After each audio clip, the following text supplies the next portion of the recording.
Toi aussi t'es intéressé par le marketing et tu trouves ce domaine passionnant, eh ben on est deux. Aujourd'hui, on va aborder les 4 P du marketing, point essentiel pour comprendre la stratégie marketing des entreprises. Produit, place, prix et promotion, est-ce qu'on peut réussir à vendre et tout comprendre avec 4 lettres? Vidéo, on va aborder ce qu'on appelle le marketing mix. Donc finalement, quelle stratégie marketing les entreprises utilisent pour vendre leurs produits.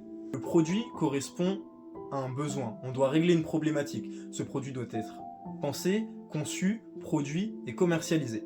Pour cela, il faut le distribuer. Donc dans quelle place on l'utilise? Est-ce qu'on le fait en magasin? Est-ce qu'on le fait sur internet? En livraison? Est-ce qu'on utilise des modèles hybrides? Est-ce qu'on fait les deux? Une fois qu'on a déterminé où est-ce qu'on allait vendre nos produits, c'est très bien, mais comment on va les promouvoir? La promotion, c'est un outil essentiel, surtout en marketing, vous le savez comme moi.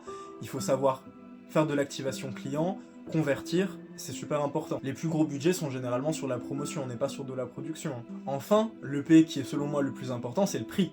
Le prix, c'est le revenu, c'est ce que votre entreprise va toucher. C'est le seul élément qui vous rapporte de l'argent. Tout le reste, ça vous coûte de l'argent. Il faut donc un prix suffisamment élevé pour refléter une qualité, pour permettre de soutenir toute la structure des coûts, pour vous permettre d'augmenter la valeur perçue de vos produits, mais il ne faut pas un prix trop élevé, sinon les gens ne peuvent pas l'acheter. Et votre consommateur idéal, il a un budget maximum. Il faut donc établir le prix avec une précision exceptionnelle, et pour moi c'est l'élément le plus important à réfléchir. Donc pour ajuster ces 4 leviers, notre travail en tant que marketeur, ça va être d'analyser le secteur, d'analyser la concurrence, de voir la façon dont on innove sur le marché. C'est vraiment quelque chose de très complexe. Je prends toujours l'exemple du luxe, mais un produit haut de gamme de luxe va être beaucoup moins accessible. Le prix va être beaucoup plus sélectif, ça va être beaucoup plus cher, mais ça va aussi être vendu dans des points beaucoup plus sélectifs, choisis, ça peut être que dans certains magasins, la demande peut être limitée, on va avoir une publicité qui est soignée, c'est-à-dire que on va avoir des gros spots à la télé, on va avoir des grandes affiches dans les rues, c'est vraiment un concept à part. Certaines personnes ajoutent un 5e P qu'on appellerait people, c'est-à-dire tout ce qui se passe après la vente.